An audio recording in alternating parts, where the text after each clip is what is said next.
Hello, everyone. Welcome. We made it. It is 2023, and boy, does it suck.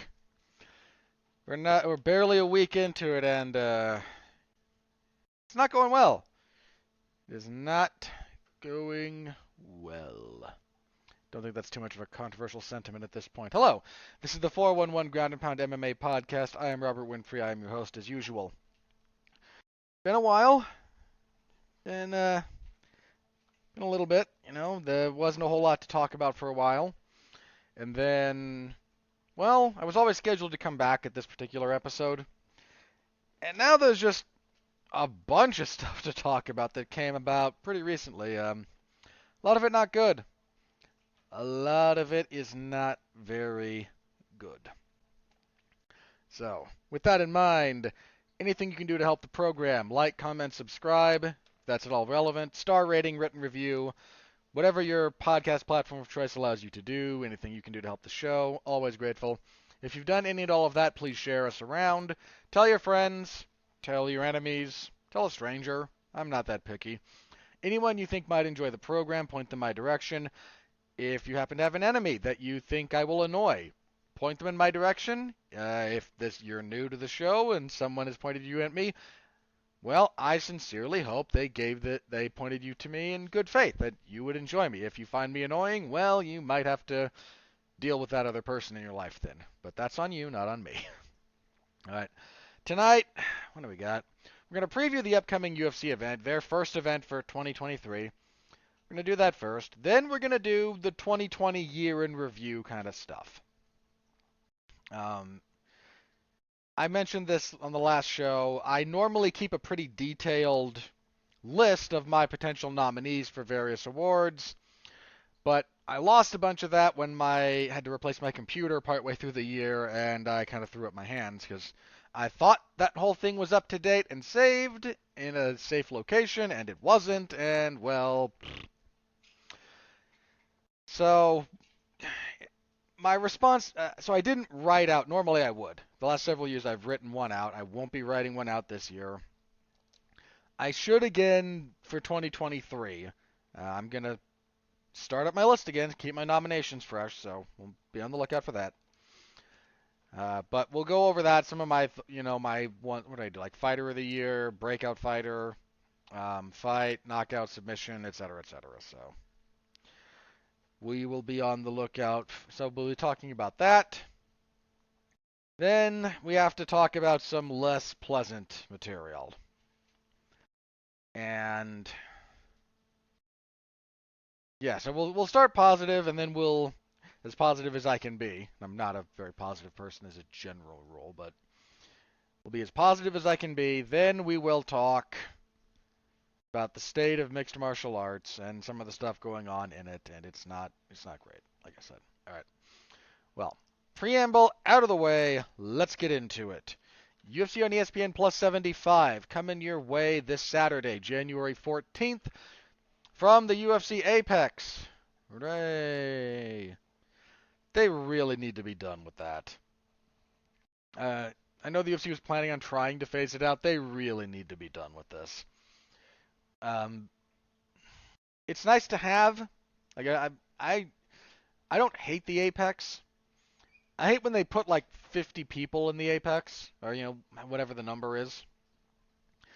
If you're gonna be quiet about it, let me just enjoy the quiet. I don't need to hear like a handful of drunk people responding to things. Like that's not enough people to actually generate an atmosphere, and it is enough to kind of ruin the actual experience of like watching and analyzing things. So, and everywhere else is back to normal at this point. So I don't quite know what they're doing, but they're still using the Apex for some of this. So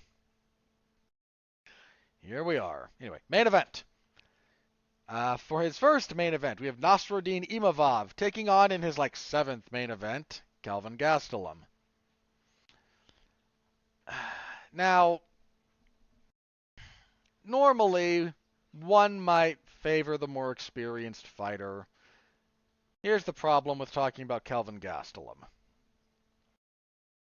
Hang on, how many main events is this for him? I'm going to double check this actually, because his first was that fight with Magny. That was 2015. So that's 1. The Belfort fight is 2. The Weidman fight is 3. The Bisping fight is 4. Then 5 Whitaker, and then 6 Cannonier. Yeah, this is 7. This is 7. Anyway, I I don't know that I can pick Kelvin Gastelum at this point. The man is 1-5 in his last 6 fights. Now, in fairness, let's run through these losses in chronological order. Lost in the interim middleweight title fight with Israel Adesanya 2019, the 2019 fight of the year. One of the best fights you'll ever see. That's maybe the best version of Gastelum that's ever stepped into the cage. So he lost to Adesanya, who longtime champion, might regain the belt. Um, no shame in losing to Israel Adesanya. Loses a split decision to Darren Till. I can't remember how I scored that live, but it was competitive. And people thought maybe Darren Till isn't completely washed. Or this might have been like the rebirth of Darren Till now that he's potentially moving up to middleweight more consistently. Whatever, still 2019. 2020, he has 1 fight. He fights Jack Hermanson and he gets heel hooked inside of a minute and a half. It's 1 minute 18 seconds. Jack Hermanson may never be champion, may never be like top 5 in the world. Certainly won't be top 3. But he's a good fighter. All right, it's an unfortunate setback, but you kind of understand. So 3 in a row, not good, but you lost to the guy who went on to become champion and went on to, be one of the best middleweights we've ever seen. You had a close fight with Darren Till, who people still weren't, down on necessarily, and a top-ranked guy in Jack Hermanson got the better of you. It's not great, but it's not the worst thing in the world. Then he fights Ian Heinisch in kind of a get-well fight, and he wins a unanimous decision. Then he loses a unanimous decision to Robert Whitaker. No shame, right? Bobby Knuckles is awesome. He's arguably the best middleweight in the world. Might become champion again. In fact, if he gets first crack at Alex Pereira, I kind of favor him. But another loss. Then he fights Jared Cannonier, top guy in the world, another loss. There is a level of competition here that needs to be acknowledged in terms of, well, he's losing a lot of fights. Yes, he is. He's not losing to scrubs. Apart from maybe Darren Till. Sorry, I couldn't help myself. But he's fighting guys, he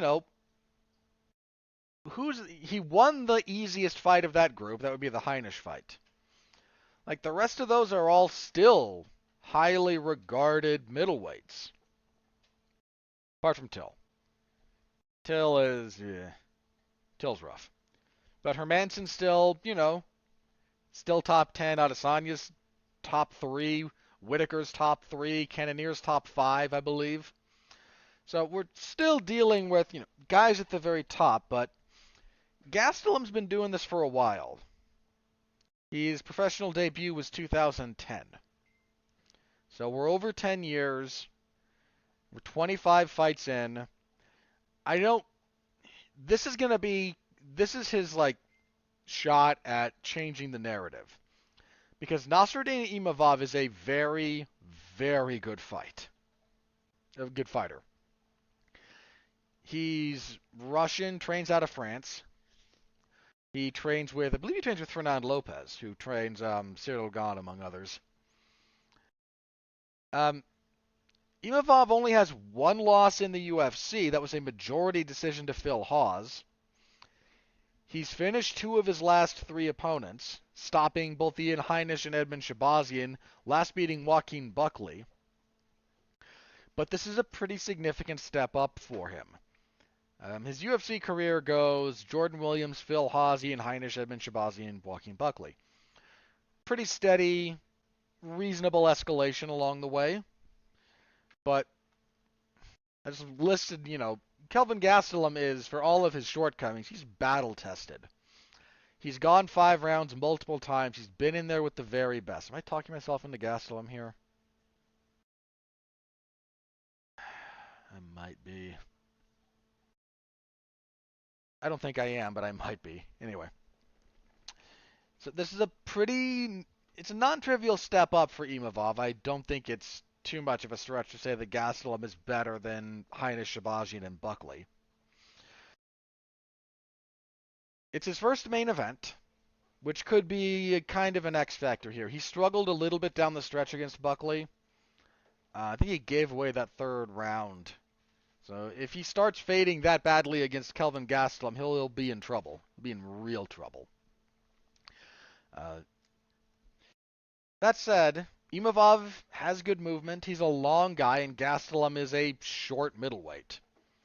I mean, he wasn't exactly a tall welterweight when he was fighting at that weight class, so that's going to be a hurdle for him to overcome. But Gastelum's fought enough guys who are, rangier than he is to have some methods of dealing with it. I'm still going to lean towards Imavov here, but this is very speculative on my part. Again, a couple of things to keep in mind. First 5-rounder for Imavov. That's a big deal. A step up in competition. Gastelum is not easily deterred.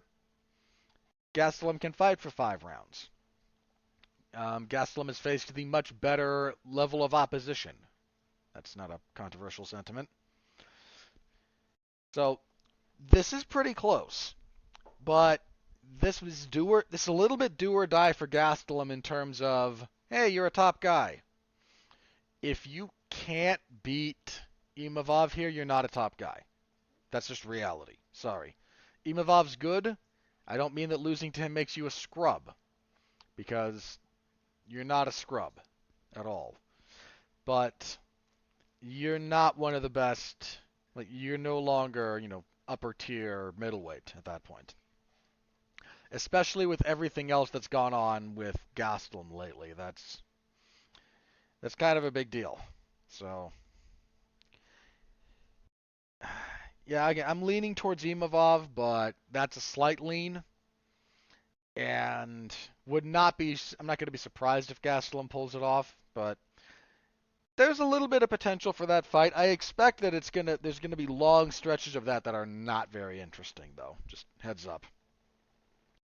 Imavov, not much of an action fighter the majority of the time, but Gastelum will force the issue, so things to be on the lookout for in that fight. Gastelum's cage cutting will be very important if he's able to do so. Imavov moves a lot, so the wrestling will be interesting. Imavov has decent wrestling, but Gastelum, I think Gastelum's probably the better wrestler. So, my thoughts there. Co-main event, Dan Ige and Damon Jackson. This is a pretty good fight, actually. Ige's been around the top for a while. Unfortunately, he's in a bad spot. He is 1-4 in his last 5. Now, again, we've got a level of opposition to consider here. He had the split decision win over Edson Barboza in 2020. That, a lot of people thought Barboza should have won. Doing it live, I scored it for Ige. Rewatching it, I thought Barboza took it. Whatever that's worth. He loses a main event against Calvin Kattar after that. Pretty good fight. But, Kattar just better. He knocks out Gavin Tucker. Really good knockout, actually. Then he loses to Chan Sung Jung in 2021, which set up Jung fighting for the title, actually. Loses a unanimous decision to Josh Emmett, who is fighting for the interim belt next. And then loses to Movsar Evloev, who is one of the better up-and-comers in the division. So, the zombie loss is the one that ought to stick out to you. Because Emmett and Evloev, I think I picked against Ige in both of those fights. I think I picked him to beat the zombie. So that's the one that ought to maybe give you some pause. And Jackson is a just long-time veteran. He's on a really good run. His only loss since returning to the UFC in 2020. His only loss during that time is to Ilia Topuria, who, good grief, did that man knock down some doors last year, huh? I mean, sheesh. He's on a four-fight winning streak, including a couple of finishes. The finish over Pat Sabatini that he had September of last year was a little bit injury related, but he put a beating on the guy. So Jackson's coming on. Ige might have peaked. This is kind of a tough one. Ige's got a good jab, and he's got decent power, and Jackson is a bit hittable, but Jackson's also durable. He's good about wearing on you. He's good about wearing you down. I think I'm going to lean towards Jackson here, but that's the second time. I'm kind of getting a little bit speculative here. A little bit optimistic about his chances. Ige might just be too technical and too consistent in that respect for him, and we'll just kind of wear him down and beat him up at distance. That's very, very possible.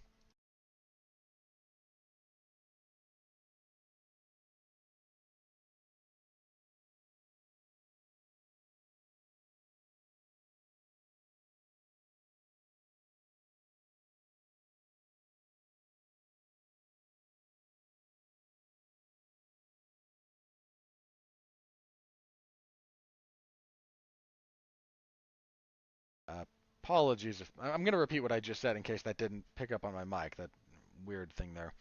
I'm putting ahead of Soriano versus Roman Kopylov. Soriano's been a bit up and down in the UFC, but let's see. Coming off a win, I mean, it's Dolce Lungiambula, who looks impressive, but he's not really a UFC caliber fighter.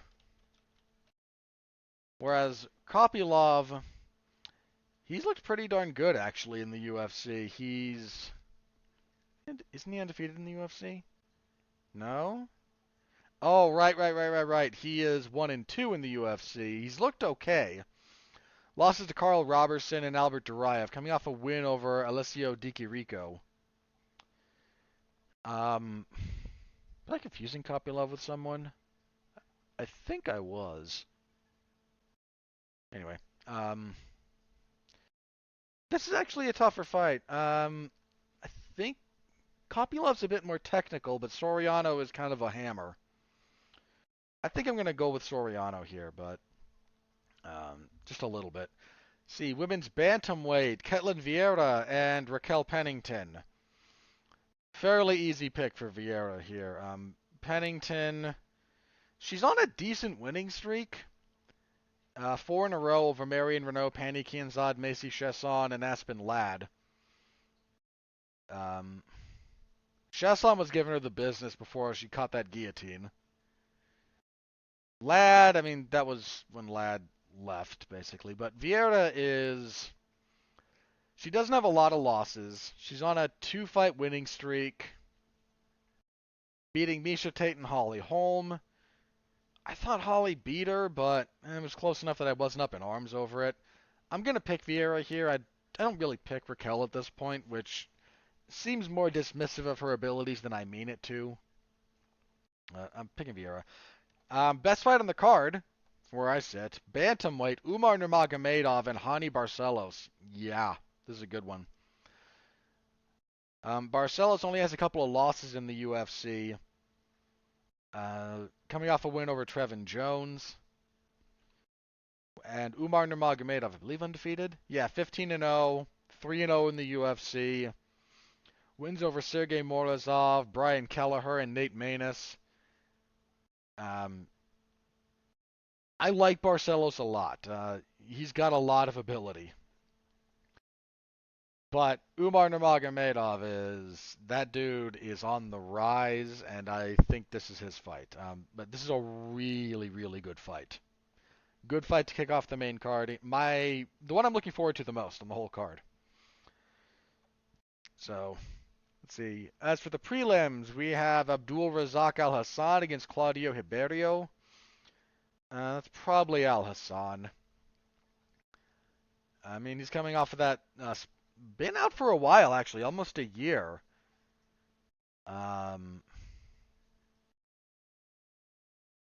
What happened there?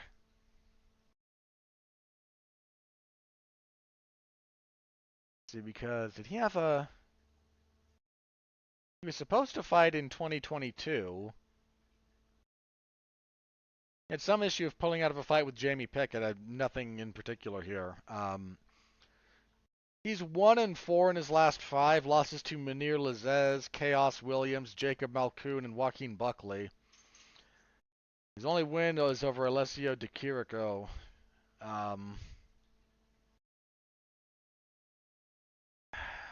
I believe this is Hiberio's UFC debut. I'm gonna double check that. I'm 90% sure because I don't know him. Yeah, he's 10-2. Yeah, this is his UFC debut, coming off a win in the Contender Series. He's on a pretty good winning streak, actually. What is that? 6? Yeah, 6 in a row. Beat anybody of note? Marcus Vinicius is a name I know. Hmm. Uh, we're not quite in like win or go home territory for Al Hassan, but he needs a win. I mean, he had weight issues at welterweight. He's now at middleweight. Um, I think I'm gonna pick Hiberio. It's a little bit speculative, but I'm gonna go with that. Lightweights. Oh, here we are into the guys making their promotional debuts. Isn't that fun? So, let's see. Next up, we have Mateos Rebecki. I apologize for mispronouncing that gentleman's name. Good record, 16-1. Wait a minute.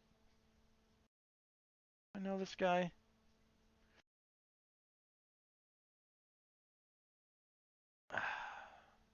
I might have seen this guy fight once or twice. He has a win over Magomed Magomedov. Which Magomed Magomedov is that? 1 second. Okay, this is Cobra Magomed Magomedov. So not the other Magomed Magomedov. I think I saw his fight with Felipe Maya. I saw the finish. That was a 15-second fight. He just ran over the guy. I did see his win on the Contender Series. I didn't watch the fight, but I saw the finish. His win over Rodrigo Lidio. Mateo's here. Again, Rebecki. I'm gonna figure out how they pronounce that appropriately and then do so. I apologize if I'm doing it wrong. He's taking on Nick Fiore, who's undefeated, 6-0. What's he done? Anything I don't think I've seen anything from him. No, he's coming in from not even from the Contender Series. He's coming from Combat Zone, which is a perfectly fine regional promotion.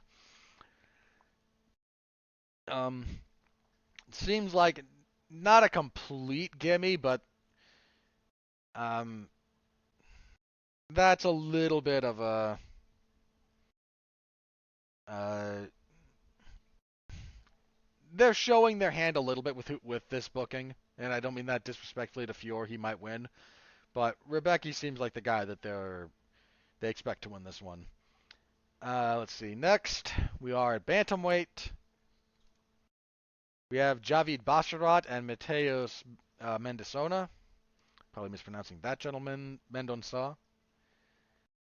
Mendonça? I apologize. I know I'm butchering this guy's name. Mendonça is undefeated, 10-0. Coming in off the Contender Series. Nothing stands out to me there. And Basharat is 1-0, 2-0 in the UFC. I think his brother's the one who's 1-0. Wins over Trevin Jones and Tony Gravely. Certainly nothing to sneeze at. That's not a bad fight. That's actually not a bad fight for a couple of up and coming guys. So I think I'm going to lean towards Basharat. Basharat's got an insane frame for bantamweight. Javid, because his brother's the one who's a little bit different, but I believe Javid is he's like 5'9", and for 135 pounds, that's a giant. Down to flyweight for Alan Nascimento and Carlos Hernandez. See, Nascimento has fought couple of times in the UFC. He's 1-1. Coming off, he lost to Tiger Ulanbekov, and he's coming off a win over Jake Hadley. Hernandez, I believe, is making his debut. He is 8-1. No, he's not. Who'd he fight? He's been out for, again, about a year. He fought in February. He beat Victor Altamirano.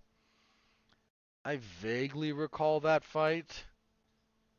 I think I scored that for Altamirano, actually. Gonna pick Nascimento there. Featherweights.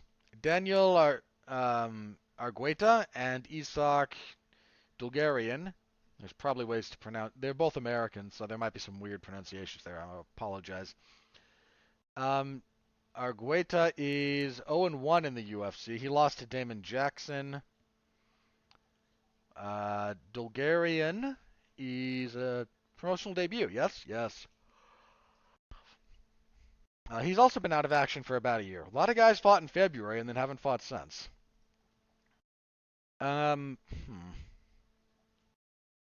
Probably. What do we figure? I might lean towards Dulgarian there just a little bit. I'm not sure though. Flyweight Jimmy Flick is back. He briefly retired after his last fight. That was in December of 2020. Had a canceled fight with Francisco Figueiredo. Had a fight with Jeff Molina fall through. Now he's fighting Charles Johnson here. Johnson 1-1 in the UFC. Lost to Muhammad Makayev. Then he had that split decision win over Zhalgas Zhumagulov, and I remember that fight. I did not think he won at all. That was in November. Pretty safe. I feel pretty safe picking Flick. And then kicking everything off, we have women's flyweight Priscilla Cachoeira and Sijara Eubanks. Who could possibly care? I don't know. I don't think Cachoeira should be in the UFC after how she's conducted herself, so I'll pick Eubanks, I guess. But I don't know for sure. That's a who knows. So that's the event. Again, it will be Saturday in the UFC Apex. I will be covering it in the MMA Zone of 411mania.com. So stop by, say hello. Always appreciate that. Again, not a big preview there, but we're getting back into the swing of things. UFC 283 is the week after, so we'll do a more in-depth preview next week. All right, let's talk about the year that was for my kind of year in review. So such as it's going to be. Where to start? Fighter? Let's start with Fighter of the Year. So this was a two-horse race. I think most people have it as one of the two guys that I kind of that I thought about. There were some shout-outs here are due. Islam Makhachev for what he did to Charles Oliveira in his year. He had a good year. Francis Ngannou only had the one fight, but defending the title the way he did, and then the situation with him being what it is, definitely deserving of some acknowledgement. Zhang Weili regained. I don't separate this into male and female fighter of the year. If I did, Zhang would be the female fighter of the year, I think, pretty easily. But also, I mentioned Juliana Pena pulling off the big upset and then losing immediately, or credit to Nunes for bouncing back from a loss and regaining the belt. But ultimately, again, kind of a two-horse race here between Alex Pereira and Alexander Volkanovski. And personally, I'm giving it to Volkanovski. I'll talk more about Pereira in a minute, but let me focus on Volkanovski here. He only had 2 fights. And normally you like more, but a lot of guys were all over the place this year, which opened up the field a little bit. Volkanovski had a couple of things going for him. One, both title fights. Both wins. And here's what kind of does it for me. And if you gave this to Pereira, I don't blame you. Right? There's a very real argument for him. and it's one that I respect. But I'm going with Volkanovski for the following reason. Not only did he win both of his fights, not only did he defend his title twice, not only did he end the year announcing he's going up to lightweight to fight for that belt, which I don't know how much you want to count that, but it's something there to kind of wait. He didn't lose a round all year. Now, that first fight when he beat the Korean Zombie, we all kind of knew what that was. I have a lot of, again, I don't dislike the Zombie. I don't mean to insult him. I'm not trying to insult him. But we all knew what that was. The fact that it was even more lopsided than a lot of us expected, that's very telling. It's very telling. I mean, he basically beat that man into retirement. What cinches it for me is the second fight. His second fight of 2022 was the third fight, the trilogy fight with Max Holloway. Now, their first fight was very competitive, but I didn't think it was all that close. I've always scored that for Volkanovski. 3-2. But, competitive fight, but Volkanovski's fight. Their second fight remains one of those fights that just razor's edge, man. Live, I scored that for Volk. Rewatching it, I've still scored it for Volkanovski. However, rewatch has made that fight even closer. That fight is as close as you can get. And that's what Volkanovski had the kind of weight of. A lot of people thought he lost. And Max Holloway, I seem to recall, followed up their second fight with the brilliant win over Calvin Kattar. Then he fought Yair Rodriguez. There was a lot of stuff that kind of felt like it might be in Max's corner. And for Volkanovski to, in the face of all of that, go out there against Max freaking Holloway and pitch a shutout, and not even a very close shutout. It's not just that you can't give Holloway a round, it's that none of them are even there were no 10-8s. Be very clear. There was nothing that decisive, but nothing that dominant. But there was none of those rounds were I don't know, maybe Max got that one. That was Volkanovski's fight from the word go. And to completely shut down Max Holloway, I mean, think about this for a second. I don't think Conor McGregor shut him down completely. That was years ago. Dustin Poirier didn't shut him down completely. Dustin Poirier dropped at least one, if not two rounds when he fought Max Holloway. The first two fights with Volkanovski, Holloway won rounds. To completely shut down that guy, that's impressive in ways that I don't think a lot of people, because of some of the stuff surrounding what happened there, I don't think enough people really remember or really give the credit to Volkanovski that he deserves for that fight. That performance needs to be talked about more because it's that impressive. So, he's my fighter of the year for 2022. If you gave it to Pereira, I don't disagree. It's the only way I'm going to phrase it.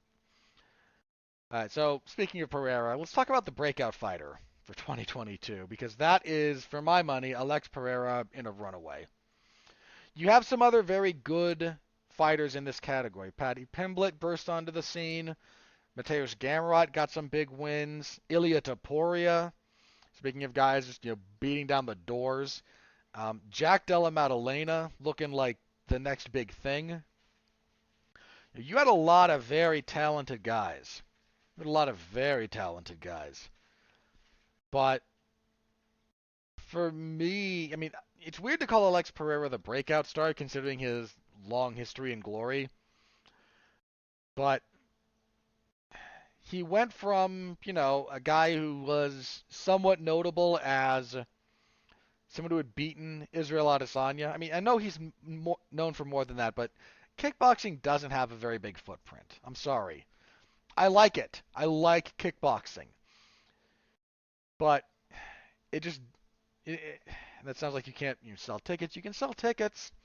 Like Glory is a good organization. I don't wish ill on them or anything, but you don't find a lot of kickboxing content. There's not a lot of again. There's not a really big audience. It's got a very invested audience, but that's not very big.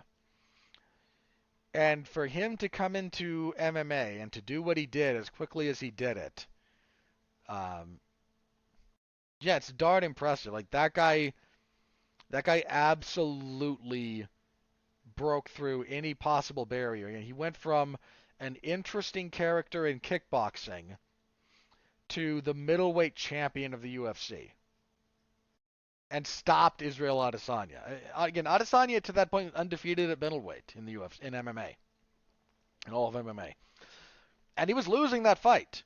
I had Adesanya up 3 rounds to 1 going into the fifth, and for him to dig deep and to kind of find this kill shot the way he did, deeply impressive. Deeply impressive. He is easily the breakout fighter for 2022. Um, Again, shout outs to Paddy Pimblett, Ilya Taporia, Jack Della Maddalena, a lot of talented guys.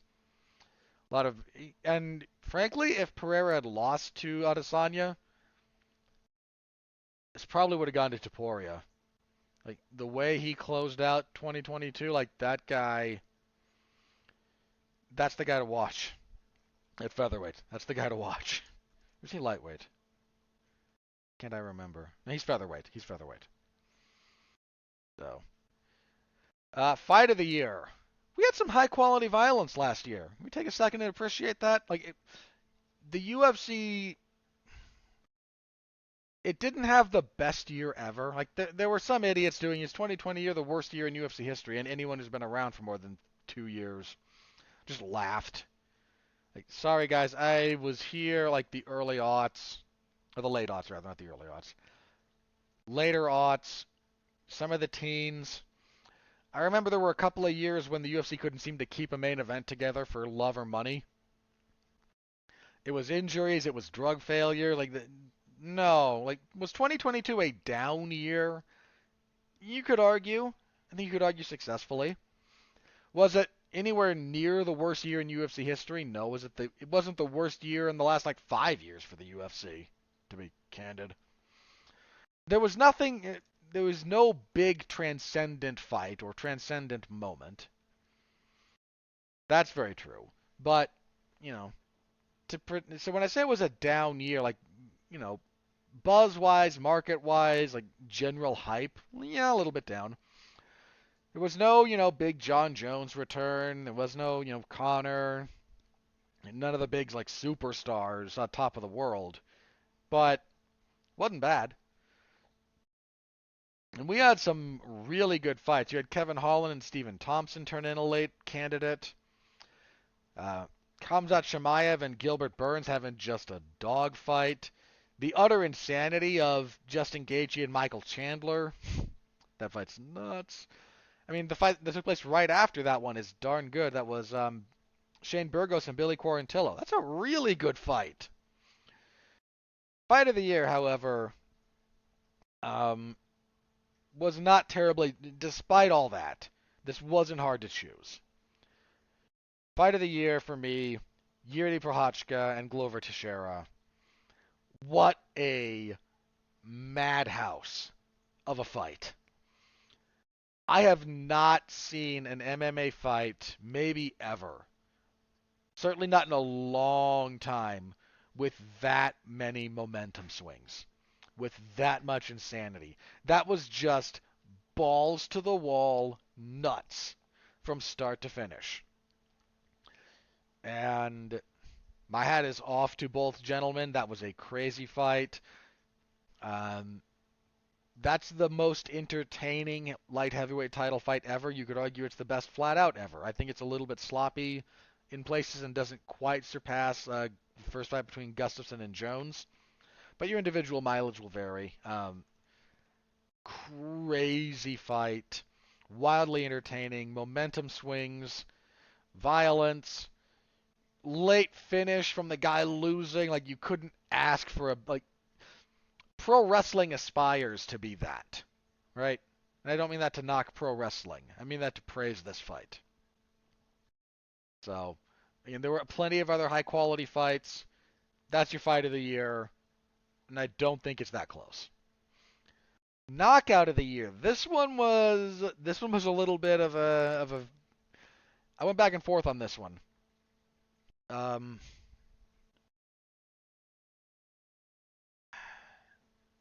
it's kind of a two-horse race. There were some good knockouts. There were some brutal knockouts. I don't want to. I can't go through all of them here. But there were some. The two that I debated the most. Michael Chandler and that front kick to Tony Ferguson. That, I mean, Tony dropped like a marionette with the strings cut. And my eventual winner, because of everything else that was going on within the fight. The head kick from Leon Edwards to Kamaru Usman. Um,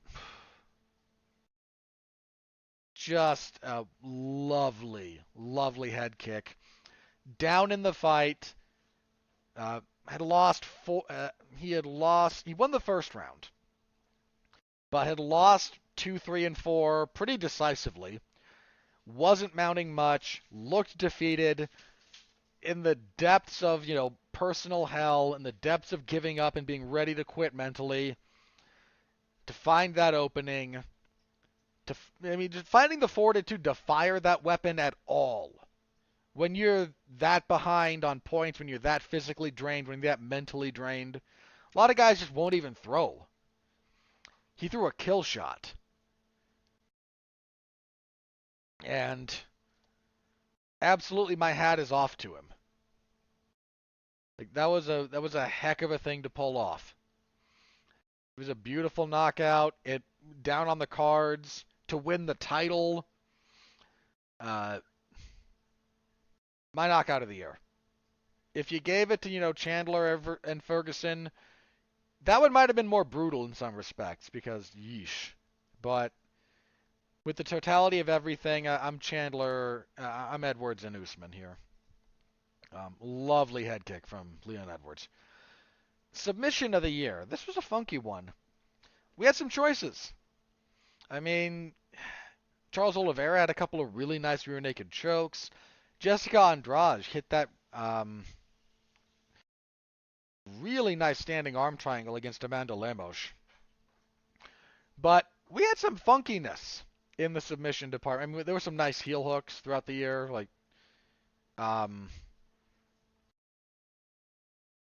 should have been one from Roman Dolidze. Oh, Roman Dolidze, geez, as my potential breakout fighter, he should have been up there.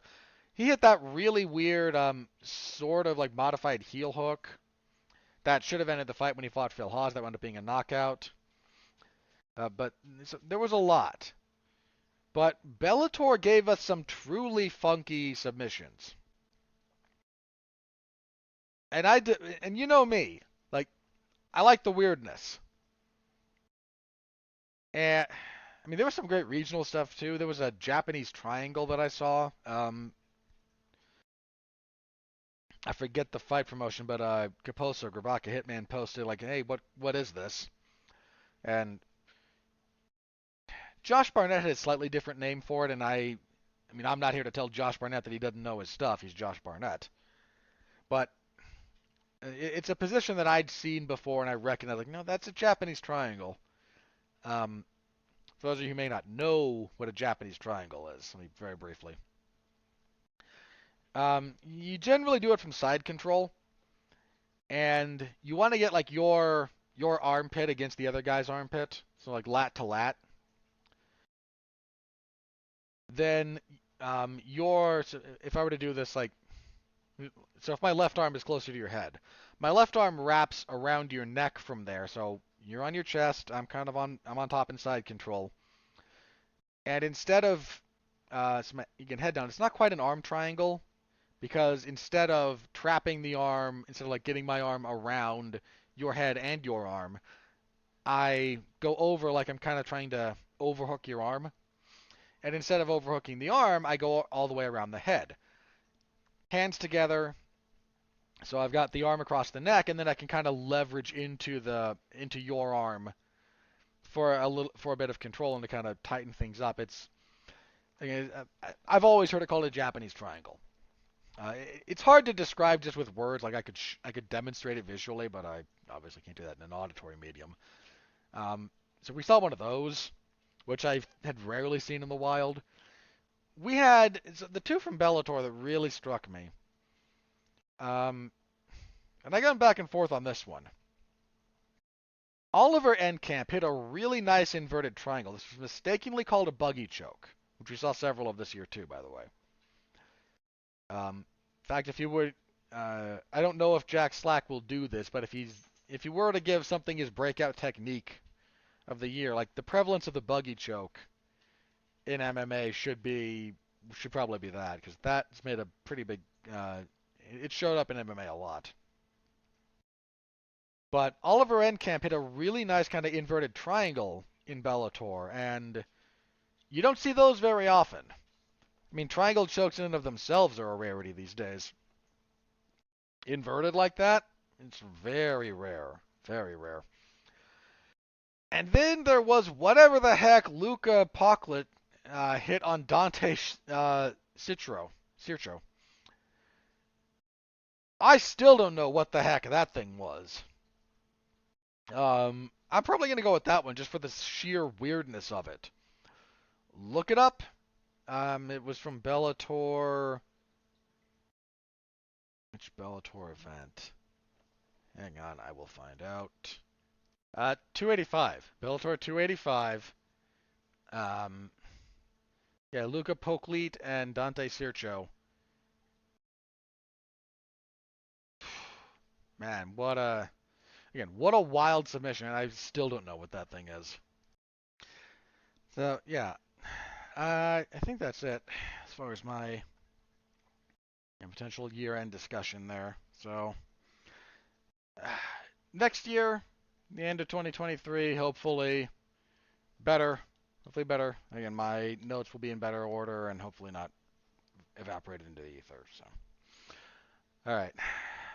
Well, that thus ends the positive section of this episode. Let me talk about this real fast.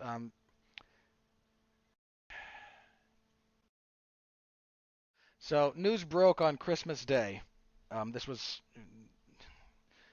after I'd done my last podcast for 2022, but news broke Christmas Day that Stephan Bonnar, uh, longtime UFC veteran, longtime kind of fixture in the MMA space, part of one of the more important fights in UFC history. I don't know that I say it's the most important fight, but if you haven't seen the first fight between Forrest Griffin and Stephan Bonnar, do yourself a favor, look it up. Stephan Bonnar passed away at the age of 45. And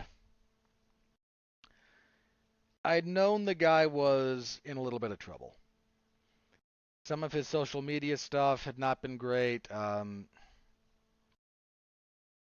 He was clearly hurting.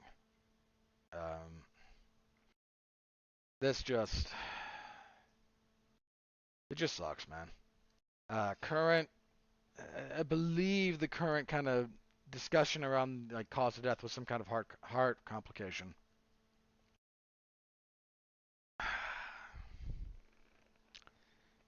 Guys, I'm gonna talk a little bit. You know what? No, I'm gonna talk about this now, and then This is gonna touch on something that I'm gonna talk about in a minute or two, but let me just go over this now. I'd hoped we'd all learned. You know, MMA as a sport, MMA fans, the people, you know, whatever you want to call the totality of this space. I had really hoped we wouldn't have to learn this lesson the hard way.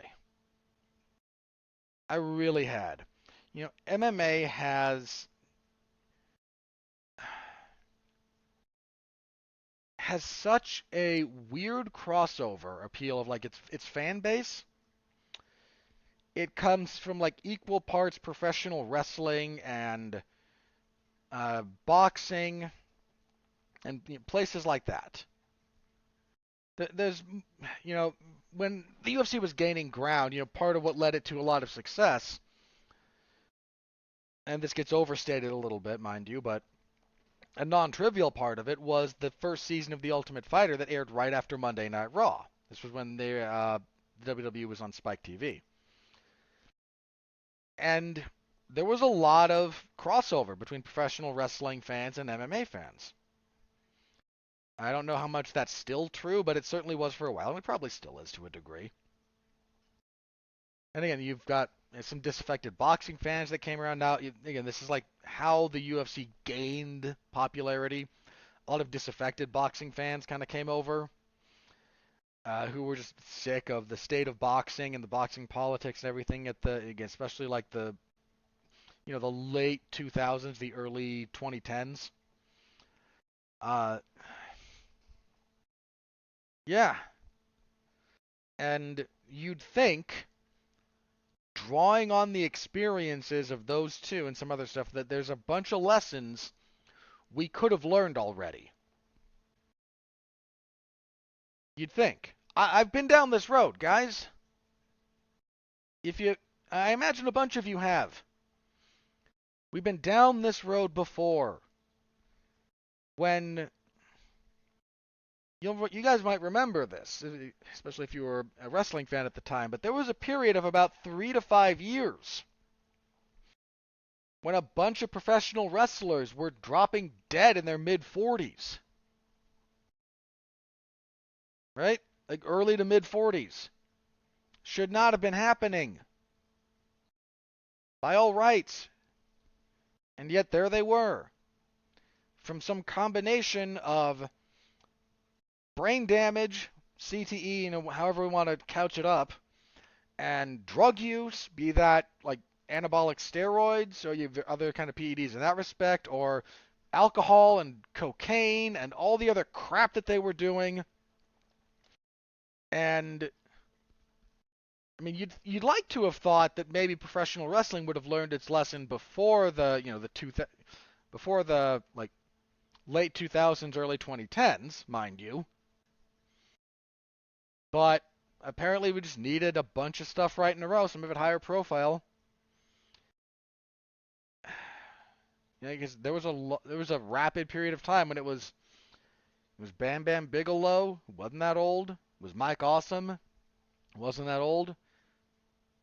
Eddie Guerrero, Chris Benoit, like all of that. You'd think maybe we could have learned something. You'd think maybe we could have learned something from boxing, Maybe. Where some of the greatest fighters in boxing history wound up broke because of unfair labor practices. You ever want to hear something really sad, and I mean this? Read about Joe Louis's later life. Maybe the best boxer, maybe the best heavyweight boxer ever. You can argue it. A hero, and I don't use that term lightly. Joe Louis was a hero to people. And look at what happened to his later life because of the financial positions he got stuck in. It's ugly, man. It's ugly. I mean, what happened to Joe Louis is part of the reason that somewhat famously Rocky Marciano was as tight with money and as paranoid about money as he was. I'm sure living through part of the Great Depression had a part of it as well. And Joe Louis's story was not unique. It might be a little bit more high profile in some respects, but not unique. Look how many of Don King's fighters wound up broke. A lot of them. A lot of them. You'd think maybe we'd have learned from that with the physical price that is paid, at least financial compensation could be adequate. Speaking of the physical price, you tried talking with some old boxers? They're very careful with who they put on TV. And here's Tim Bradley, who's still pretty well spoken. And here's Lennox Lewis, He was very articulate. Here's Paulie Malignaggi, and Paulie can still talk up a storm. They don't put James Toney out there. And James Toney was a defensive master, mind you. And even he wound up, talking the way he talks. So have you seen Tommy Hearns lately? That man, one of the best ever. Have you heard him? You heard him talk lately? He's not in a good place. Not in a good place physically. Riddick Bowe? It's Riddick Bowe. Like, you heard him lately? It's not good. It's head trauma. And you'd think, with all the crossover, with all the mismatch, with all the melting pot that, generally speaking, goes into generating the MMA fan base, somewhere along the line, we would have learned. Fans and the people who make decisions might have learned, might have seen this and tried to avoid it. Like I said, guys, I've been down this road. I've seen all the names and all the fighters and all the personalities that I liked or that I was aware of and had to deal with the story after story after story of them dead in their 40s. And for some reason, we don't want to learn. For some reason, MMA fans, fighters, management, whatever. For some reason, we don't want to learn. We don't want to learn from what others have done. We don't want to learn from what has come before. We could. We could have. We so easily could have. And yet, here we are. I'm a slightly more negative person in general. You may have known that about my personality. I don't like doom and gloom. I don't actually predict it very often. But with some of the other stuff that we're going to talk about here, and it's coming, guys. I hate to break this to a lot of you who may not think this is coming. This is coming. That same wave of mid to late 40s, maybe early 50s fighters that you know that wind up dead or in jail from drug abuse to, again, head trauma related issues to whatever. And we're going to have to learn this the hard way, I guess. Really hoped we wouldn't have to. But it's coming. And it's not going to be pretty. But I think that's coming for us. In the case of some of us here, again. So, yeah. I mean, again, Bonnar was never the best guy in the world, but he was a solid fighter, part of some important fights, part of some good fights. He'd been dipping his toe into the world of professional wrestling. Yeah, I don't know. I can do nothing but express my condolences to his friends and family.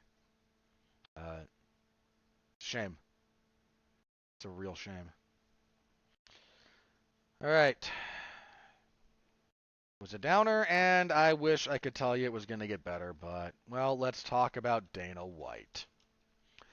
So New Year's Eve, 2023. Well, this happened New Year's Eve, but footage leaked a little bit later. There was some video footage of UFC President Dana White and his wife at a New Year's Eve party, and they get into a violent altercation.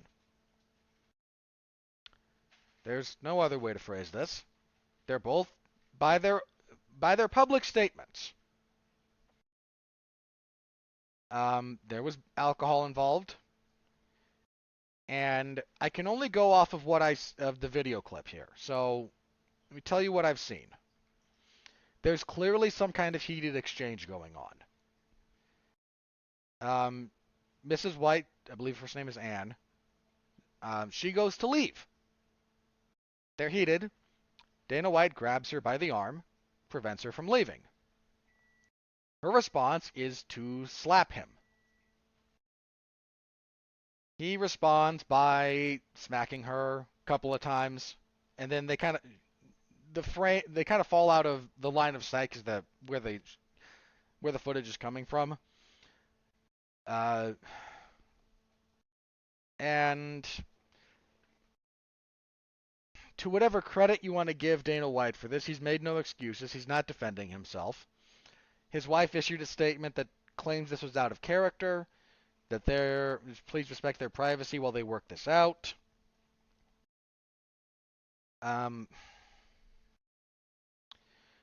So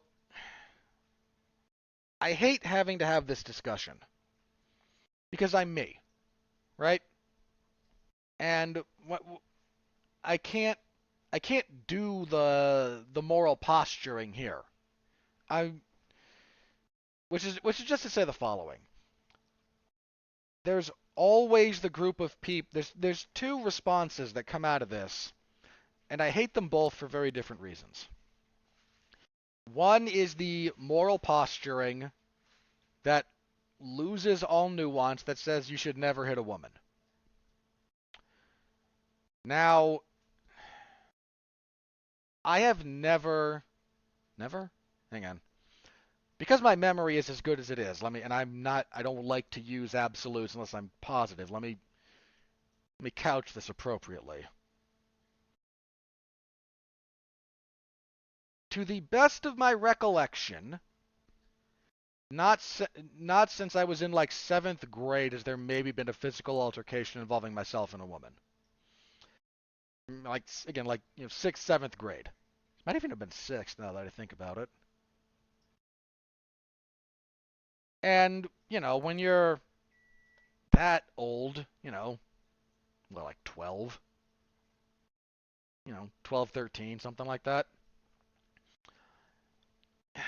You're young and you're stupid, and everyone around you is young and stupid things happen, and there was not, to be abundantly clear, like, this was not a full-blown fight. It was, again, my memory's a little bit hazy, but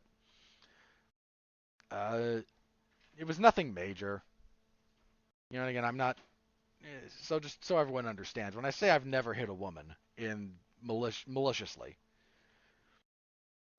certainly since I became like 15. Easily, that's an easy call. Like, easy call, 15 on, not even close. Never happened. Well, again, maliciously. Here's kind of the problem. Like, I spar with women. And you might be rolling your eyes going, that's not what's meant. Yeah, but words matter. You say never, never means never. If you don't mean never, don't say never. Shouldn't be that hard, but we live in a world that doesn't appreciate language. Not the way that it should.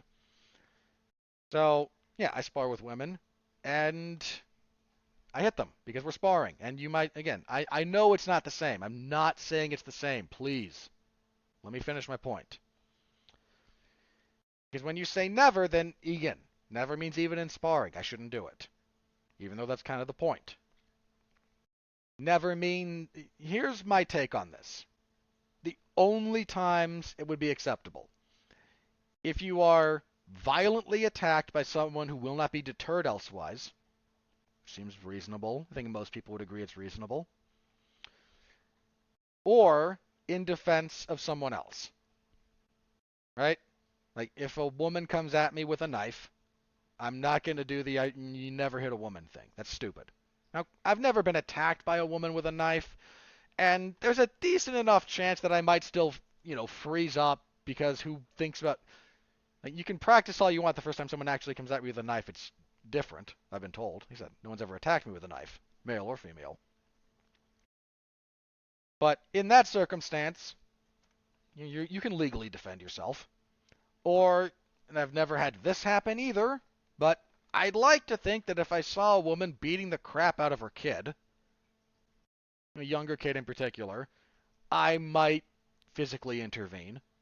It doesn't always mean I go straight for like a head kick, but Might do something. Like to think that of myself. I don't know that I would, but I'd like to think I would. We'd all like to think we would. Neither of those is in play here. Okay, that's a long way to say this was not self-defense from Dana White. To anyone claiming self-defense you don't understand, you know what, let's have this conversation very briefly, too. To all of you idiots out there, do you know what self-defense is? Some of you might know this, and I don't mean to assume that anyone listening to this is an idiot, but the people making these arguments, like this are not well thought out. So let me ask you, and I know a couple of you will know this, because I know a couple of you personally listen to the show, and I thank you very, very much. Do you know what self-defense is? And if you thought defending yourself, that's not helpful. What is self-defense, fundamentally? The answer, to those of you who don't already know it, is that it is a legal standard. That's all it is. It's a legal definition of violence. It's a category of violence. I punch someone in the face apropos of nothing. Is that self-defense? No, it's assault. I punch someone in the face who swings at me first. Is that assault or self-defense? Well, it depends. Most people might argue self-defense, and maybe you could, but that's the point. You can argue it. You argue whether or not the action falls into the legal definition of self-defense.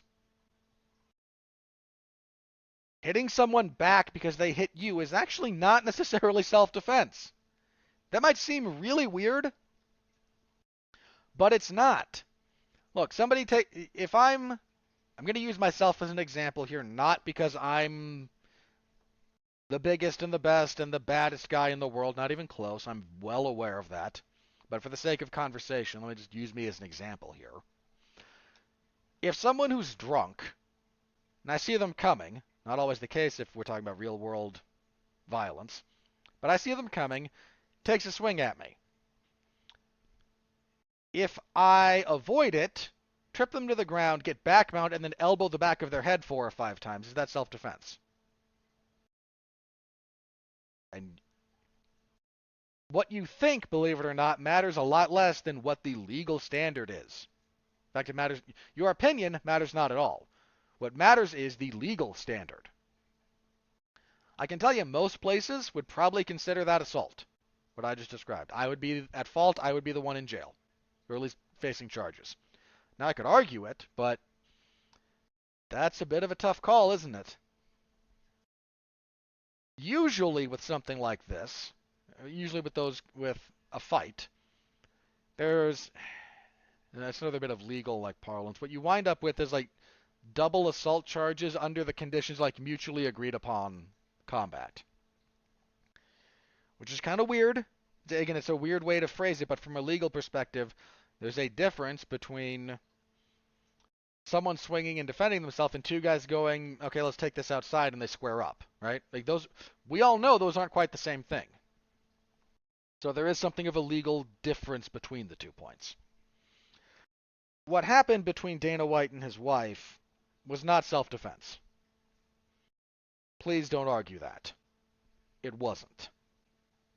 Does not rise to the legal criteria. It was a fight.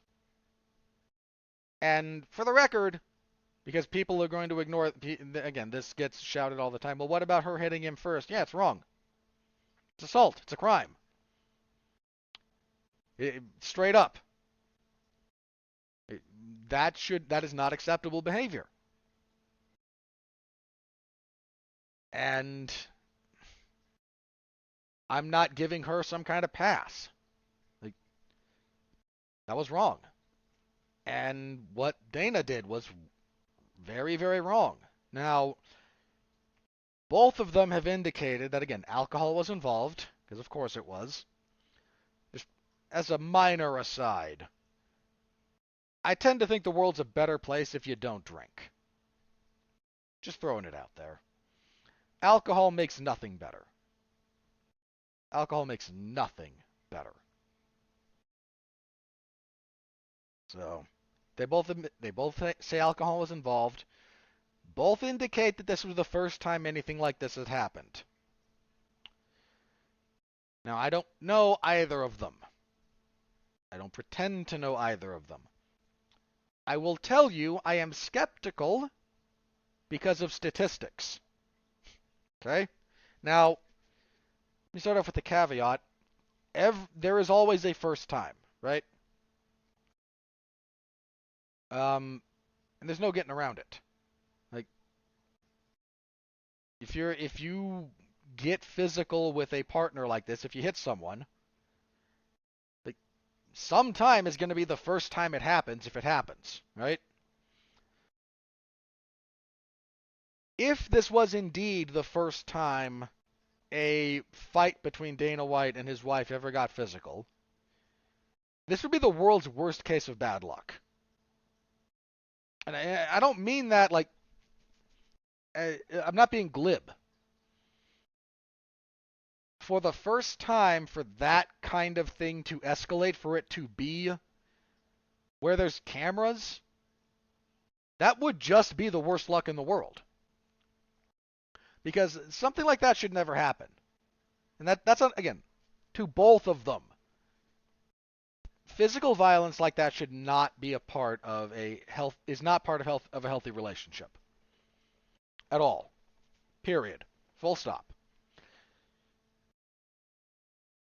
If you just happen to have like the world's worst night, and it just happened to be the first time you decided to smack each other, and it just happened to be caught on camera, again, that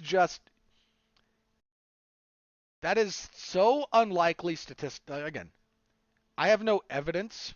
I have no direct evidence. I have circumstantial evidence. If you look at how these things are reported, how often, like, by the time something like that breaks down in public, the vast majority of the time something along those lines has happened in private. I speak statistically in general.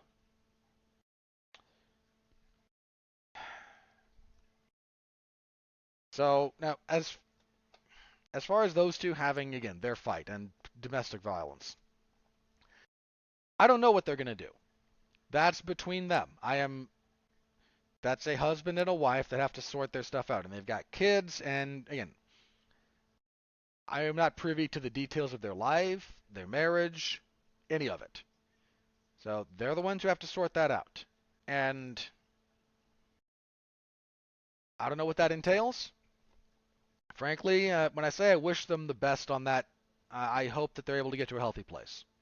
There's kids involved, and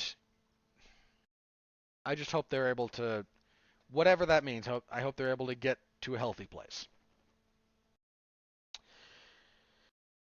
Here's where I have to talk about some related stuff that just annoys me. So let's talk about the response to this, shall we? In a normal, functional, healthy society, this would be condemned. I've condemned it. For whatever value you want to give my condemnation of this series of events, and it's my value again, my value is like nothing. But it's bad. What they both did was bad. There should be consequences. There should be repercussions. It's gross and it's disgusting, and one would certainly like to think that by the time you're 52, you'd have a bit more self-control than that, Dana. But the response to this is what has been, I think, probably the most disturbing, maybe even. Like, not just annoying, but like disturbing.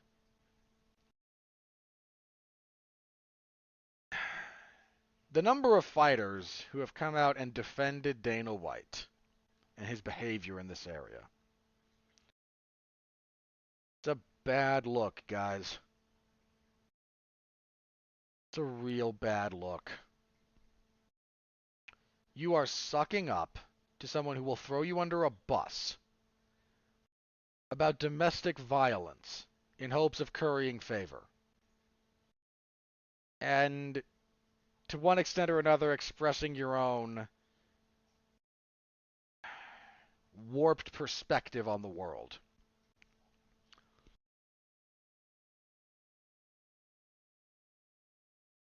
For a lot of you, fighters, you're willing to stay silent on things that on some things that materially affect your life. You don't say anything about fighter pay. You don't say anything about the rev split. You don't say anything about the contract conditions and the working conditions that you are forced to endure. You don't say anything about your classification. You won't do anything about it. You will defend the UFC and its structure up and down. Bryce Mitchell talked a little bit about why he wound up fighting Ilia Topuria under the conditions he did. He apparently, like that fight week, had a pretty bad case of the flu. And he took that fight because his bank account was low, and he was told by the UFC brass, if you turn down this fight, we won't offer you another one until February. Now, again, and this guy's got bills. You won't say anything about that. And Bryce Mitchell's like, I'm not complaining about it, but this is what happened. You all have horror stories about this. I guarantee you do. You won't say anything about it. You won't say anything about that. You won't say anything about how little of how much money you have. You won't say anything about the uniform requirements. You won't say anything about anything. But suddenly you're defending Dana on the issue of his behavior related to domestic violence when Dana himself is not excusing any of this, at least in his public release. I almost don't have words for this. For someone like Derek Brunson to wear a shirt at one point that says, I beat up domestic abusers. He'd won a fight or was going to fight someone who was accused of that. And then to just go on Twitter and defend Dana White. And no, she slapped him first. She had it coming. I'm sorry, you're a hypocrite. Or Sean O'Malley doing kind of the same bit.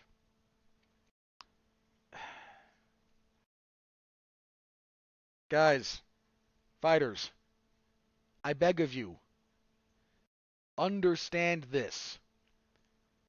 The UFC does not care.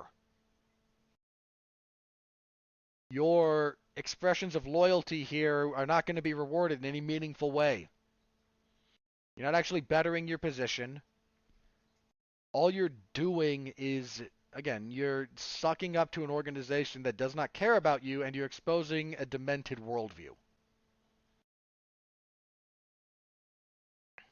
And for a bunch of the MMA fans, by the way, I don't know that any of you are listening to this who fall into this category, or if you are, at some point you're still listening, I thank you.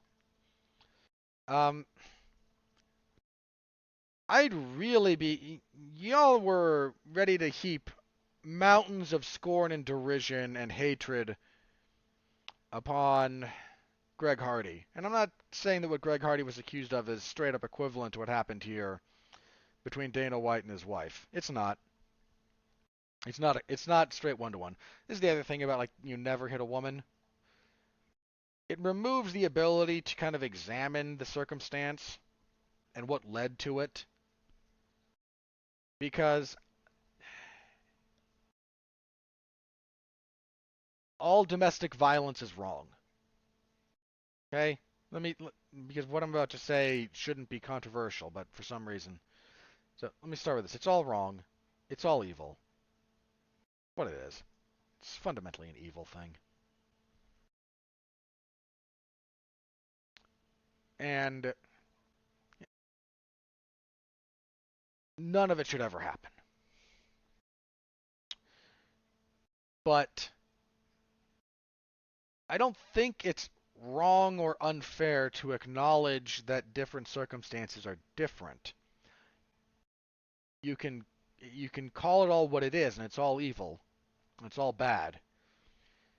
And you can also say that the maniac who kicks the crap out of his wife and kids if his shirt isn't ironed right is not materially the same as as what happened between Dana White and his wife. Those are not the same thing, to the best of my knowledge. And for some reason, it's wrong to. People don't like hearing that those aren't the same thing. They're not the same thing. They're both wrong. But pretending that they're the same is, again, it's a bit disingenuous. So that is to say, you all were ready to heap a bunch of, hate on Greg Hardy, and I'm not even saying you shouldn't have. I'm saying you pulled a 180 here, didn't you? There's a bunch of people who, you know what? Let me put it like this. Because for some reason this winds up being a quasi-politicized discussion, because for some reason the culture war is not a thing that has gone away. If this was, let's say, take the exact same scenario here, right? I mean the exact same. Man out with his wife, same camera angle, alcohol involved, heated discussion. She tries to leave, he grabs her, she slaps him, he hits her back. And then hits her again, and then again they kind of move out of frame. Or out of line of sight, whatever, right? Let's take that exact same scenario, and instead of Dana White, put in...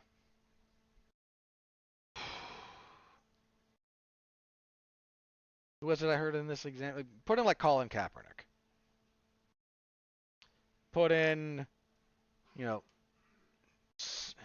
if your reaction is not essentially the same to someone on whatever side of the political divide, you're a hypocrite. Just straight up, you are a hypocrite, and that is the kindest interpretation. There's a lot worse that could be said. And there's a bunch of people defending Dana, and it's gross. And look, if you want to take the approach that this was a physical dispute between a husband and wife, they seem to be essentially equally at fault. I'm content. Like, I'm not going to get on my giant high horse about this. I can just say it's wrong and shouldn't happen. But again, like, it's not wrong to differentiate like some of the degrees of this. I'm not calling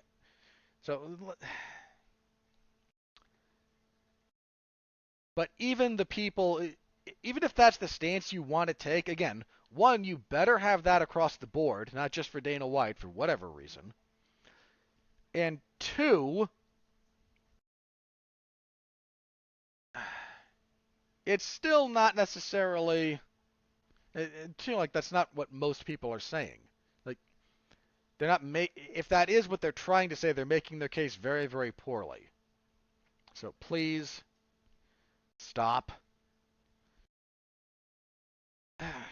I don't know what the fallout from this is going to be. I mean, the man is on camera hitting his wife. Like, there's no ambiguity here. And, more to the point, like there's nothing approximating ambiguity from any party. Like, no one's, how do I say this? Like, no one's denying what happened. No one's disputing it. Right? Like, because sometimes that happens. There was the Tank Davis fight last night, and he's facing down criminal charges related to some domestic violence. He's been arrested. He's got a jury trial coming up, and ESPN. You said that for just a second. That said, Tank has entered a plea of not guilty, so the actions here are in dispute when it comes to that case. And again, he's going to have his day in court, and he's going to be judged by a jury of his peers if he doesn't make some kind of plea bargain. That's not the case here. No one's disputing what happened. And by the way, just to everyone else, to everyone involved in an official capacity, you disgust me. Let me be very clear about something about the following here. The UFC entity did not release a statement. Dana White did, and Dana White's wife did, and they're both public statements. You can read them. The UFC said nothing. The UFC's owner, Endeavor, said nothing. The UFC's broadcast partner, ESPN, said nothing. I know ESPN. I know what would have happened if this was someone other than Dana White. You know what would have happened if this were someone other than Dana White. Your silence on this matter, and that's what it is, your silence is deafening. You, to whatever extent you as an entity had integrity or institutional trust, it is gone. We know what happens when something like this happens with NFL players or NBA players. We know what happens when allegations are made against NFL ownership, team ownership, or the whisper of impropriety around league officials. We know what happens. We've seen it. You have a history. We can look it up. It's all there in black and white.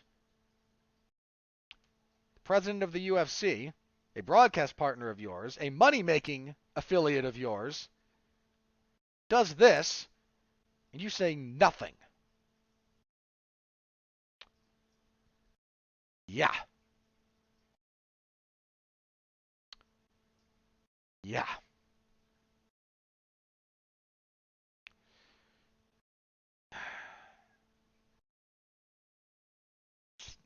It's disgusting. It is disgusting.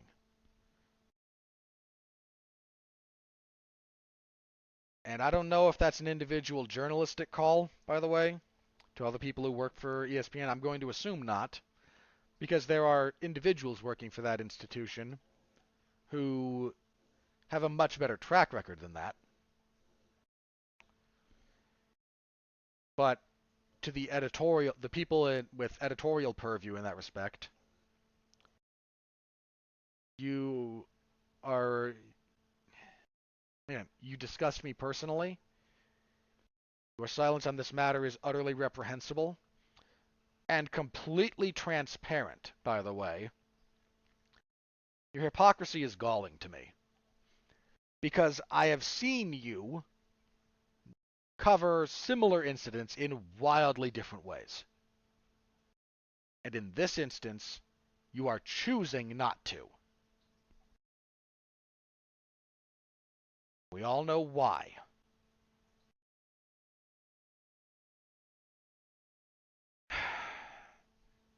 And apparently, well, one would think, in a sane world, this would be the immediate end of Dana White's Power Slap League endeavor on TBS. One would think, in a sane world. Well, the world we live in is not nearly as sane as we would all like it to be, is it? Currently, TBS simply pushed back its debut by 1 week. Apparently still planning to go forward with this idiocy.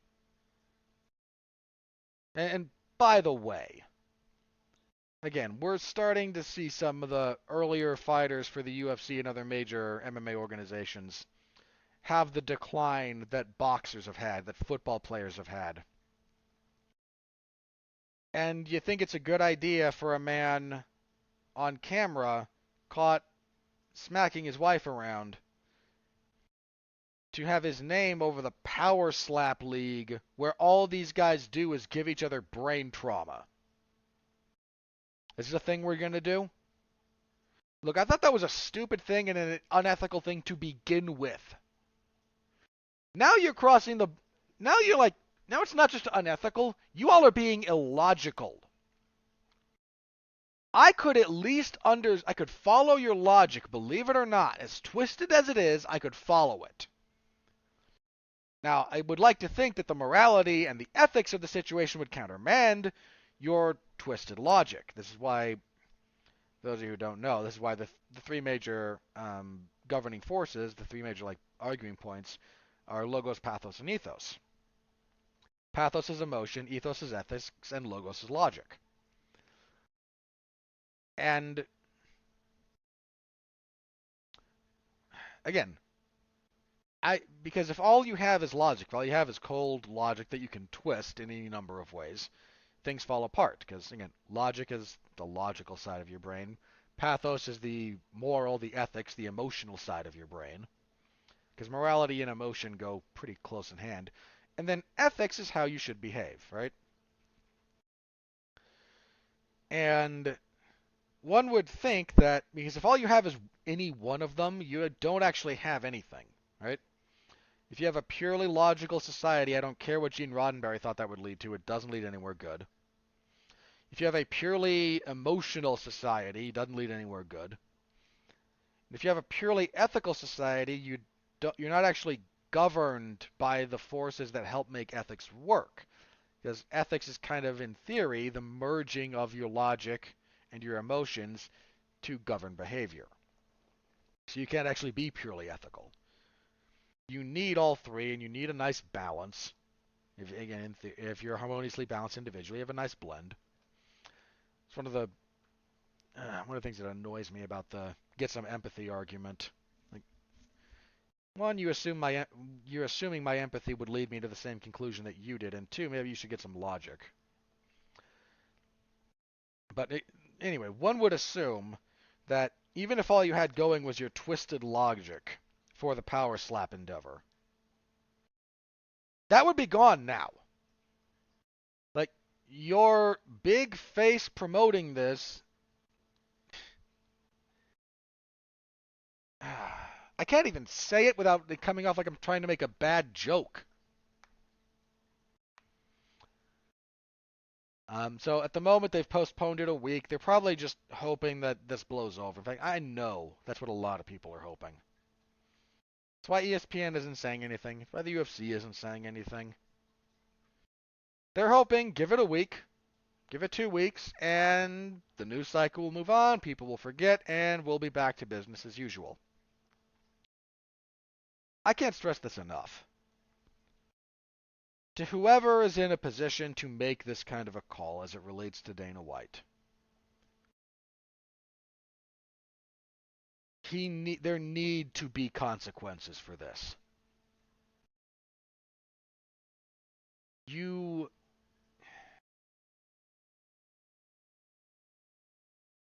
otherwise, because here's the reality of it. Something like this is going to happen with a fighter on the roster. If it hasn't already and I've just forgotten. Or if again, like Alec, you kind of have with John Jones. Again, sort of. Like, John's situation is weird. Because the evidence was always weird around it.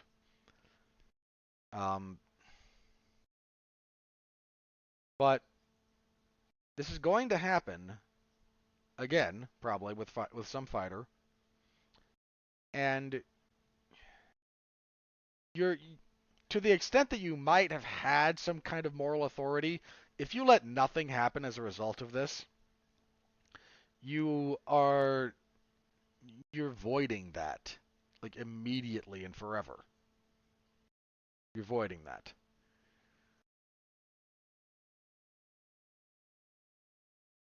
I don't know what consequences need to be levied. Look, I'm not here saying the man Dana White should be fired. I don't know that that's the case. I don't know that what I saw based on and what evidence we have that necessarily warrants it. I don't.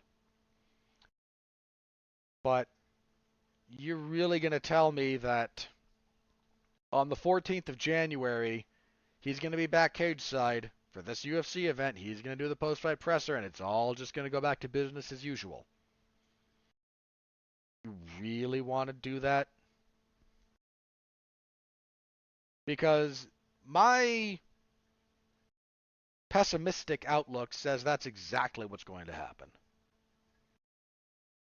I mean, the closest thing we got to something approximating criticism of this, I shouldn't say that. That's way too broad.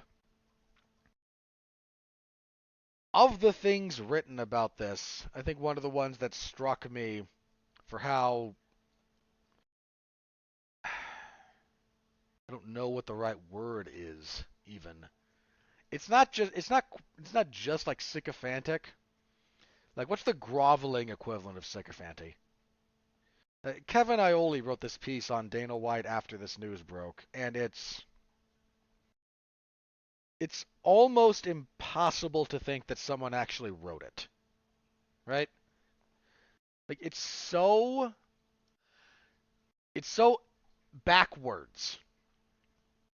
I mean, for crying out loud, the entire second paragraph is just fluff.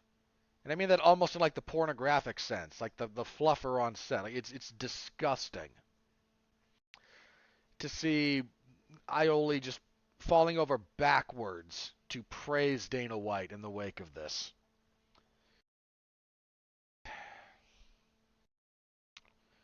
But my pessimistic side indicates to me that I should be ready for severe disappointment in everyone involved. And I don't like it. I don't like it. But I'd be foolish to not acknowledge the possibility that nothing happens. That absolutely nothing comes of this. And frankly, that's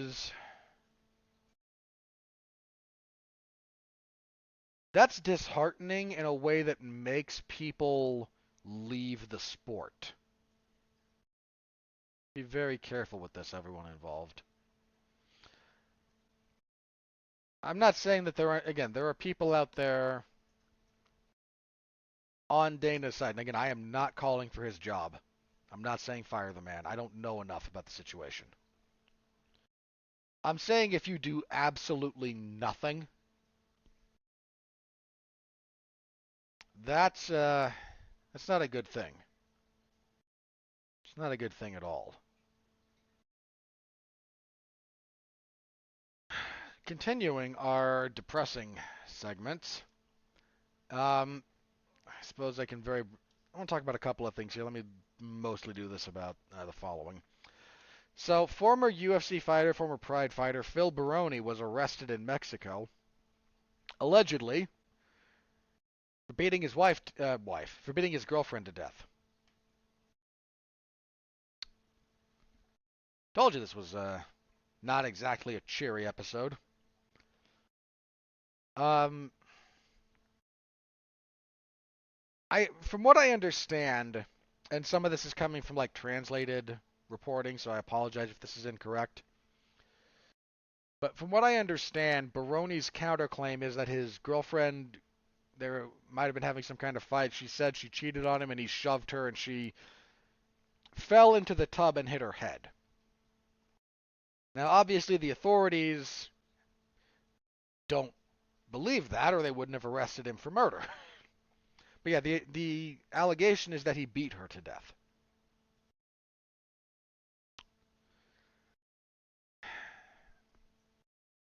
I don't even know what to say.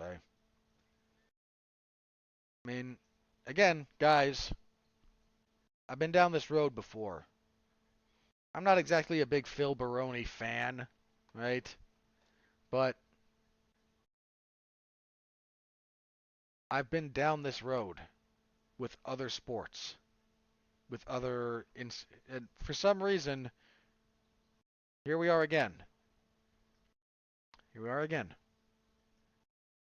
Yeah, this is a dark road, man. This is a dark, depressing road that we could have avoided. Or at least mitigated. And yet here we are.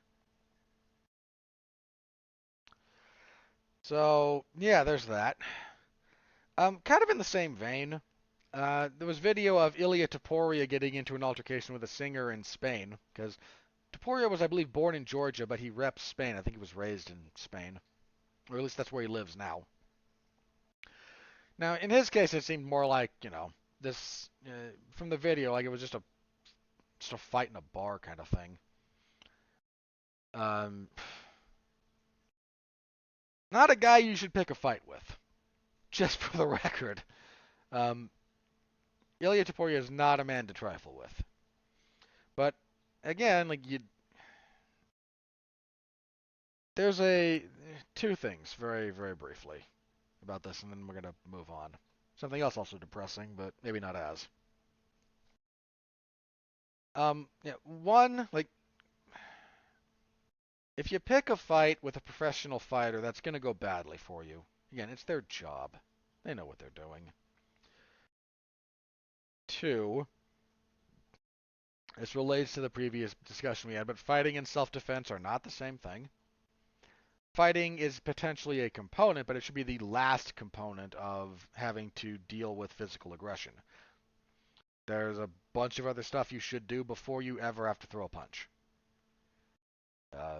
Avoiding is always better than fighting. And three, just kind of as a reminder, because this crops up on occasion, the transformative power of the martial arts is wildly overstated. I'm not saying the martial arts won't change you. I'm actually a believer in their transformative powers. I've seen it. What I am saying is you have to want that. You have to be open to that. Because they can make you a better person. But people take can and change it to will in ways that are not appropriate. Sometimes, I'm not accusing Ilia Topuria of this, by the way. If you are a jerk and you take up jujitsu, if you don't want to be a different person, you wind up just being a jerk who knows jujitsu. Now, ideally, the instructors and the fellow classmates and whatnot provide a healthy environment and a good learning opportunity, and you don't and you change. You change for the better. You become less of a jerk. You gain humility, you gain actual confidence, you gain control, and you are a better person. But if you're not open to that, it won't happen. There's a lot of fighters, a lot of professional fighters who have clearly dedicated, and by the way, just because the point I'm about to make here is about professional fighters. To any of you who might be listening to this going, but those aren't traditional martial arts, you really want to go down this rabbit hole with me? Do you? I don't think you do. Because again, we have professional fighters who clearly, again, some of them are still jerks. And these people dedicate a giant chunk of their lives to the martial arts. And to those people who are like, but those aren't traditional. Here's a fun little exercise for you, by the way. I think the McDojo Life people have this video. There's like a 15-minute compilation that is nothing but local news anchors saying so-and-so local martial arts instructor arrested for ... usually relating to behavior with children. And don't do the no true Scotsman fallacy thing. Don't do it. I know you thought it. Don't do it. This is still a problem in the jiu-jitsu community. Well-schooled championship-level competitors in the competitive jiu-jitsu world getting arrested for inappropriate behavior. You want to tell me that some of these people didn't come through good schools? You're a liar. You're a liar. And because they come from a good school, you cloak, again, you have a little bit of the halo effect going on. You cloak them in this degree of legitimacy. Stop it. Stop it. Martial arts can make you a better person. Not a guarantee. It is not a guarantee at all.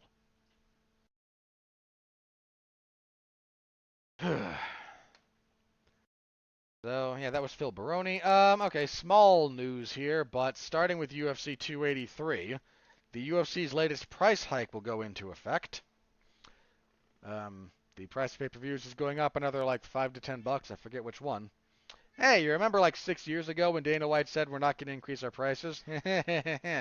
Once again, you cannot trust anything the promoter says until you have some other form of confirmation about it. And apparently my cat agrees.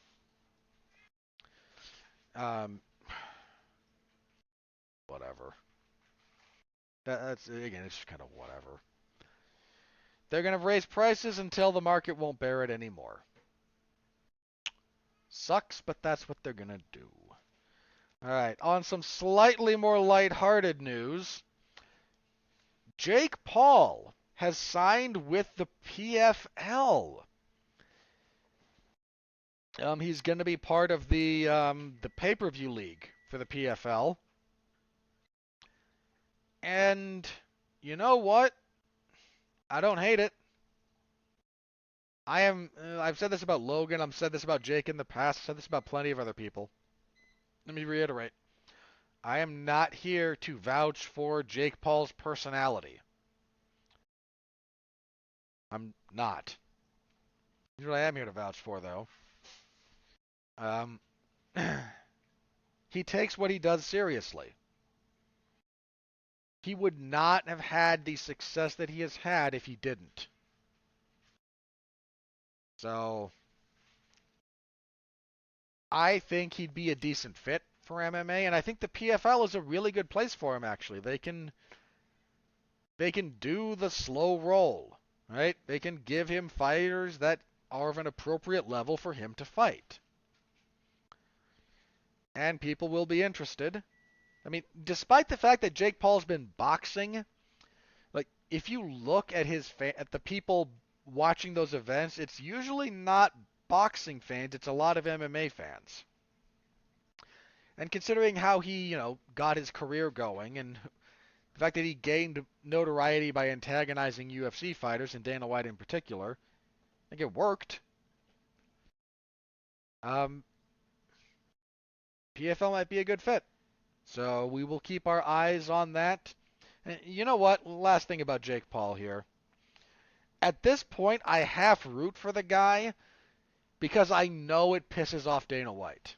And you know what? I've been on the, sort of, like as a fan, I've been on the wrong end of Dana White's pettiness. Y'all may not remember this. But if you do, there was a period of time when Dana White was bitter about not being able to have Fedor Emelianenko fight for the UFC. So anytime Fedor fought and lost, Dana would just post a smiley face. As a fan of Fedor's, this annoyed me. So I feel zero emotional or moral qualms about enjoying a little bit of schadenfreude at the success of Jake Paul just annoying Dana White. I don't feel bad about that one iota. So anyway, we'll keep our eyes peeled on that front. All right. We've been going for a while. I'm going to check Twitter, see if anything crazy is broken. If not, we will do plugs and get out of here. And I thank you very much for your patience while we waded through a few weeks' worth of material here, including some heavier stuff. All right, nope. So, what do I got for plugs? A few different movie reviews to plug. We reviewed Avatar, The Way of the Water, over on Damn You Hollywood, as well as All Quiet on the Western Front, which All Quiet on the Western Front doubled as our year-end review for 2022. That's myself and Mark Radulich. This week we will be talking Megan, the horror movie that just released. That'll be me, Mark, and I believe Jason Teasley, and we'll be talking about it on Tuesday. So tune in for that if you are so inclined, if you like my thoughts on movies. Damn You Hollywood is a lot of fun. Punch that into wherever you're listening for podcasts, and you should be able to find us. Let's see, what else? I still cover mixed martial arts and professional wrestling for 411mania.com. AEW's Dark Elevation on Monday, MLW stuff on Thursday, WWE SmackDown on Friday.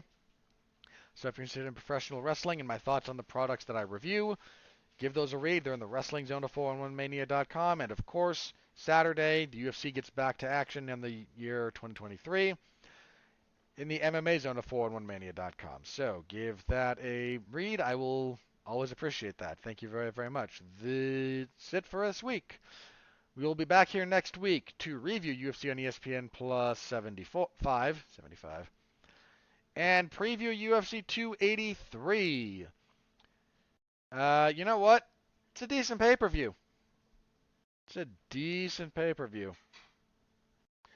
We'll give a full preview of that next week, and whatever craziness happens between now and then, because, again, we're, a little over a week into this year, and the craziness is here. Does not seem to be letting up, so we'll be here week after week, just like always. I thank you all very, very much. As always, stay safe out there, and continue to be well, be safe, and behave.